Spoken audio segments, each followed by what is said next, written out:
कि हर school wise में कितने स्टूडेंट और कितने टीचर का रेशियो निकलना चाहिए, न कि पूरे राजस्थान के कुल छात्र और कुल टीचर का भाग देकर रेशियो नहीं निकलना चाहिए। और उस हिसाब से निकाल करके सरकार पूरे पदों को खत्म करके और पूरे पद भरे हुए और सरप्लस टीचर बता रही है। आंकड़ों का खेल आखिर में ये चल रहा है। 2022 में एक आरटीआई लगाएगी जो राजस्थान सरकार के संस्कृत शिक्षा विभाग आरटीआई में रिप्लाई देता है कि हमारे नियमों में विशेष शिक्षकों की नियुक्ति का प्रावधान ही नहीं है। अब कितनी संस्कृत स्कूलें होंगी, उसमें पढ़ने वाले बच्चे क्या स्पेशल स्टूडेंट नहीं होते, डिसेबिलिटी वाले, उनमें नियुक्ति का ही प्रावधान नहीं है। 2022 में रिप्लाई दिया है। ये क्या है? नमस्कार। राजस्थान अध्यापक भर्ती में विशेष अध्यापकों के पदों की संख्या आखिर 0 क्यों? क्या वास्तव में राजस्थान में विशेष अध्यापकों के पद खाली नहीं है या खेल दूसरा चल रहा है? अभी हाल ही में सुप्रीम कोर्ट में विशेष अध्यापकों की भर्ती को लेकर Rajneesh Pandey versus Union of India का एक केस चल रहा है।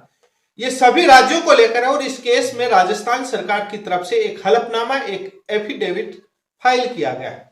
उस एफिडेविट में सरकार ने जो आंकड़े पेश किए और आंकड़ों का खेल इस प्रकार से रखा कि राजस्थान में विशेष अध्यापकों के पद खाली तो छोड़िए, जरूरत से ज्यादा बता दी। आखिर ये आंकड़ों के खेल में किस प्रकार से उलझाया गया? क्या ये गुमराह किया गया कोर्ट को? आखिर कितने पद खाली हैं, इस बात को लेकर इस वीडियो में विस्तार से चर्चा करूंगा। और उसमें आप लोग क्या कर सकते हैं, जो विशेष अध्यापकों की भर्ती के लिए जो इंतजार कर रहे हैं छात्र, जो डिग्री डिप्लोमा का कोर्स कर चुके हैं, वो आखिर क्या करें? इन तमाम बातों को लेकर इस वीडियो में विस्तार से चर्चा करूंगा। यदि आप मेरे चैनल पर पहली बार जुड़े हैं तो चैनल को सब्सक्राइब कर लें ताकि लेटेस्ट जानकारी आपको मिलती रहे। इस सुनवाई का वीडियो में रिकॉर्ड नहीं कर पाया, मेरी टीम रिकॉर्ड नहीं कर पाई। उसका रीजन ये रहा कि उसी समय दिल्ली गेट में रेलवे ग्रुप डी की आईटीआई योग्यता को लेकर मामला चल रहा था और वो आपकी सुनवाई से पहले चल रहा था और वो लंबे समय तक चला, तो इस वजह से आपकी सुनवाई का वीडियो लाइव रिकॉर्ड नहीं कर पाया, डाल नहीं पाया। हमारी टीम एक ही मेंबर था जो रिकॉर्ड नहीं कर पाया, उस वजह से वो वीडियो नहीं रिकॉर्ड हो पाया, नहीं अदरवाइज आपको लाइव भी सुनवा देते। और पीछे वाली सुनवाई में टीम मेंबर अवेलेबल नहीं था तो उस समय का वो रिकॉर्ड नहीं हो पाया। विशेष अध्यापकों के पदों के आंकड़ों का खेल इस प्रकार से उलझाया जा रहा है जो आरटीआई के नियमों के और सुप्रीम कोर्ट के फैसलों के विपरीत है। यदि जिस प्रकार से सुप्रीम कोर्ट में हलफनामे में राज्य सरकार ने जो अपने आंकड़े बनाकर जो पेश किए हैं, कुछ ही सालों में यदि उसी प्रकार से विशेष अध्यापकों को छोड़िए सामान्य अध्यापकों की भर्ती में और उस प्रकार से उनके आंकड़े पेश होने लग गए तो वो भी टीचर सरप्लस आ जाएंगे। आरटीआई और आरसीआई के नियमों का साफ साफ उल्लंघन है, लेकिन ये बात कोर्ट में बताए कौन? ये तो अपना हलफनामा पेश करके आ गए, वहां सामने से कोई बताने वाला होगा तभी तो कोर्ट समझेगा कि गवर्नमेंट गुमराह कैसे कर रही है, उसको जांचेगा, अदरवाइज तो एक पक्षी हो रहा। सुप्रीम कोर्ट ने जो एफिडेविट सरकार ने जो हलफनामा दायर किया उसमें 1000 से ज्यादा सरप्लस टीचर बता दिए, यानी जरूरत से ज्यादा टीचर लगे हुए। सुप्रीम कोर्ट का एक फैसला आता है Rajneesh Pandey versus Union of India और एक विस्तृत एक डिटेल में जजमेंट आता है जिसमें सरकार को डायरेक्शन दिए जाते हैं। उसके बाद सरकार आरटीआई एक्ट के नियमों में संशोधन करती है और उसमें प्राथमिक तक के शिक्षकों की विशेष शिक्षकों की भर्ती के लिए 10:1 10 छात्रों पर एक टीचर और उच्च प्राथमिक के लिए 15 छात्रों पर एक टीचर का एक प्रावधान, एक नियम बनता है और गजट पत्र जारी होता है। लेकिन राजस्थान सरकार ने गजट पत्र का भी वोलेशन कर दिया। सरकारें कानून में कुछ ऐसे उलझाने वाले पॉइंट डालते हैं, दांव पेच खेलने वाले, जो अपने बचने के तरीके और उसको एक हथियार, एक वेपन के रूप में यूज करती हैं जो उनको काम करना नहीं होता है। जब वो हथियार के रूप में कानून में प्रावधान डाला गया तब भी आवाज उठी थी कि सरकार ये डालकर क्या दर्शाना चाहती है। वो भी क्या है वो भी मैं चर्चा करूंगा।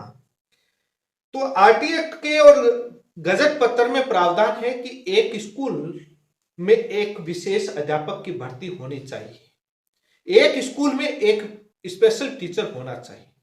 लेकिन उसमें स्पेशल कंडीशन में प्रावधान डाला गया, वो आपकी स्क्रीन पर है, कि भ्रमणकारी टीचर भी लगाए जाएंगे जो एक स्कूल में पढ़ाएंगे कुछ घंटे, उसके बाद दूसरे स्कूल में चले जाएंगे, और उसमें डिस्टेंस का और एक वो प्रावधान डालकर छोड़ा गया।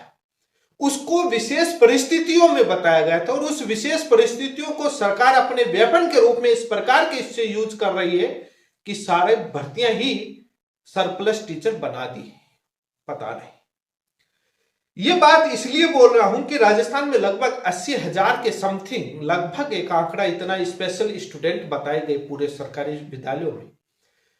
और इनका आंकड़ा राजस्थान सरकार आंकड़ों में इस प्रकार से उलझा रही है कि कुल विद्यार्थी अपॉन कुल शिक्षक अनुपात आ गए, विद्यार्थी और अनुपात टीचर का 10:1 के अंदर में फिट बैठ रहे हैं।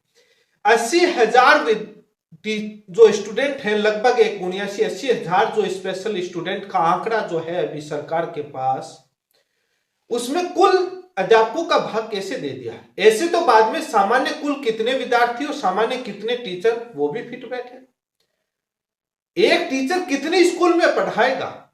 एक गांव में एक है, वहां पर 2 बच्चे, एक बच्चा है, दूसरे गांव में 10 बच्चे, तीसरे गांव में। इसलिए ये ऊपर वाला प्रावधान डाला गया, आपके स्क्रीन पर है, कि एक स्कूल में एक स्पेशल टीचर होगा, भले ही वहां एक बच्चा आए, 2 बच्चा आए, एक टीचर होगा। लेकिन उस नोट 3 में जो नोट 2 में जो विशेष परिस्थितियां डाली गई, भ्रमणकारी शिक्षक कि एक स्कूल से दूसरे स्कूल में पढ़ाने चला जाएगा। How is it possible. वो वहां से, क्या आप स्पेशल स्टूडेंट को 2 घंटे पढ़ाना चाहते, उसके बाद वो दूसरी स्कूल में 2 घंटे उसको पढ़ाना जाएगा, सारे सब्जेक्ट भी नहीं पढ़ाएंगे आप। क्या मजाक बना रखा है। क्वालिटी एजुकेशन आर्टिकल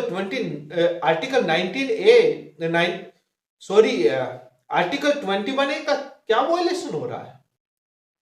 क्या ये क्वालिटी एजुकेशन का वायलेशन नहीं है, या बाद में आरटी एक्ट को एक मजाक बनाकर छोड़ रहे हैं। जब उस समय यह प्रावधान डाला गया भ्रमणकारी का, तब भी सवाल उठे थे। आंकड़ा ऐसा होना चाहिए 10:1 और 15:1 जो शिक्षक और छात्र शिक्षक वाला जो अनुपात वाला है, उसका ये है कि स्कूल वाइज होना चाहिए। ये टोटल पर अप्लाई कर रहे हैं, जो कि पूरी तरीके से गलत है, नहीं कर सकते। सामान्य में भी ऐसे ही होता है कि एक स्कूल में जैसे 20 स्पेशल स्टूडेंट है, तो प्राइमरी तो 2 टीचर होंगे, अपर प्राइमरी है तो 15, और उस हिसाब से रेशियो अप्लाई होगा। आप पूरे राजस्थान के बच्चों पर कुल टीचर्स का भाग लगाकर आप अनुपात कैसे निकाल सकते हैं। और सरकार इसी प्रकार से रेशियो निकाल करके और 1,000 प्लस टीचर सरप्लस बता दिए, और जरूरत से ज्यादा, और सुप्रीम कोर्ट में आंकड़ा बता दिया, और हमने ऑर्डर कंप्लाई कर दिया, और कोई जरूरत नहीं है। ये साफ तौर पर। अब ये बताने वाला कौन होगा। अब आप लोग जो सरकारी स्कूलों में लगे टीचर्स हैं, या जो पोर्टल है, वहां से डेटा निकालिए। कोर्ट में, सुप्रीम कोर्ट में जो आगे भी सुनवाई होनी है, Rajneesh Pandey Union of India, उस केस में जो विशेष टीचर्स की जो नियुक्ति की मांग कर रहे हैं, वो छात्र इंटरव्यून एप्लीकेशन आईए के माध्यम से अपना पक्ष रख सकते हैं, और जहां आपको राजस्थान सरकार के एफिडेविट का पेज भी मिल जाएगा, और उसका आप रिप्लाई देकर के किस प्रकार से कोर्ट में गुमराह कर रहे हैं आप बता सकते हैं, अपना पक्ष रख सकते हैं। तभी कोर्ट को मालूम चलेगा कि आखिर आरटी एक्ट के प्रावधानों को आप रखोगे, तब पता लगेगा कि हर स्कूल वाइज का डेटा बाद में सरकार को रखना होगा, उस हिसाब से भाग और अनुपात निकालना होगा कि क्या इतने ही है। वो तभी होगा जब आपकी तरफ से कोई वकील वहां आपका दावा रखेगा, और आईए के माध्यम से आप अपना दावा रख सकते हो और आप अपनी बात रख सकते हो, और सीनियर एडवोकेट हो तो बेहतर रहता है। इसका मैंने एक उपाय बताया जिससे भर्ती निकलने के ज्यादा चांसेस और बढ़ेंगे, क्योंकि ऑर्डर कंप्लाई करने के, पालना करने के बहुत सख्त निर्देश सुप्रीम कोर्ट दे रही है। जो ये टीचर्स आरटी एक्ट के जो प्रावधान है, जो साफ साफ उल्लंघन कर रही है, जो स्पेशल कंडीशन, विशेष परिस्थितियों को उसको वेपन के रूप में यूज करके आंकड़ों में उलझा करके सारे पदों को खत्म कर दिया गया, और भर्तियां आने के रास्ते ही सारे बंद कर दी। जब यही करना था तो स्पेशल कोर्स के लिए डिप्लोमा और डिग्रियों कोर्स क्यों करवाते हो? उन संस्थानों को भी बंद कर दो, उन डिग्री और उन डिप्लोमा को कोर्स भी बंद कर दो, ताकि गरीब किसान मजदूर के लड़कों के और लड़कियों के पैसे लाखों रुपए उन पर खर्च ना हो, वो पैसों की बर्बादी ना करें, बेहतर होगा। मैंने एक पीछे वीडियो बनाया था, उसमें बताया था कि आखिर पद सर्जित क्यों नहीं हो रहे, क्या कारण है वो वीडियो। उस वीडियो में लास्ट में मैंने जाकर के स्पेशल टीचर को लेकर विस्तार से चर्चा करी थी। आप लोगों ने वो पूरा वीडियो देखा नहीं तो वो जरूर देखिएगा। अब सबसे बड़ी बात आती है कि सपोज कीजिए, सबसे बड़ी दुविधा क्या है, एक किसी गांव में इस साल एडमिशन लेता है बच्चा, उसके बाद पद सर्जित होगा, उसके बाद भर्ती होगी उस एक के लिए, पॉसिबल नहीं है। स्पेशल स्टूडेंट स्कूल में आया, टीचर ही अवेलेबल नहीं है और उसके भर्ती होने में, पद सर्जित होने में 6 महीने लगा दिया, तो उस बच्चे को 6 महीने पढ़ाएगा कौन? पहले से हर स्कूल में, इसलिए जो ऊपर प्रावधान डाला गया, हर स्कूल में एक विशेष अध्यापक होना चाहिए, वो इसलिए जरूरी था और वो प्रावधान के तहत होना चाहिए।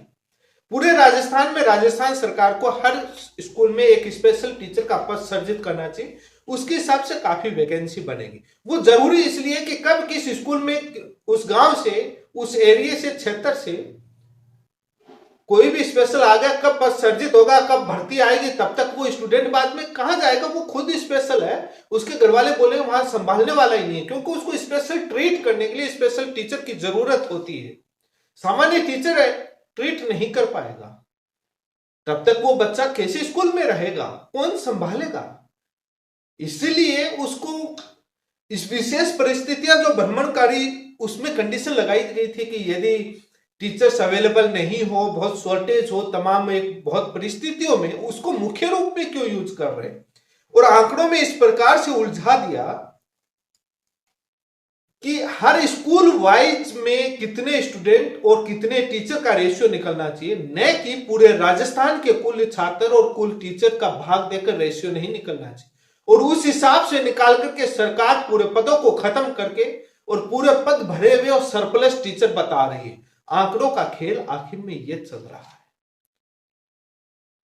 पता नहीं। सोशल मीडिया पर बहुत कुछ सरकार को घेरा जा रहा है और मांग की जा रही है और आंकड़ों के खेल को उजागर किया जा रहा है, लेकिन गवर्नमेंट इस प्रकार से सरप्लस का डेटा और आंकड़ों में अनुपात निकालना, इतना ऐसा नहीं है कि इन अधिकारियों को ये गणित नहीं आती, बहुत अच्छी आती है, वो एडवांस में आती है, इसलिए इस प्रकार का डेटा निकालते हैं बचने के लिए। पता नहीं इन अधिकारियों के जेब से तनख्वाह देनी पड़ती है क्या? कोई गरीब किसान मजदूर का बेटा ही तो नौकरी लगेगा। मंत्री, संतरी, मुख्यमंत्री, प्रधानमंत्री और आईएएस ऑफिसर, जिला कलेक्टरों के, सचिवों के बेटे तो ये बनने नहीं है, सोचना चाहिए।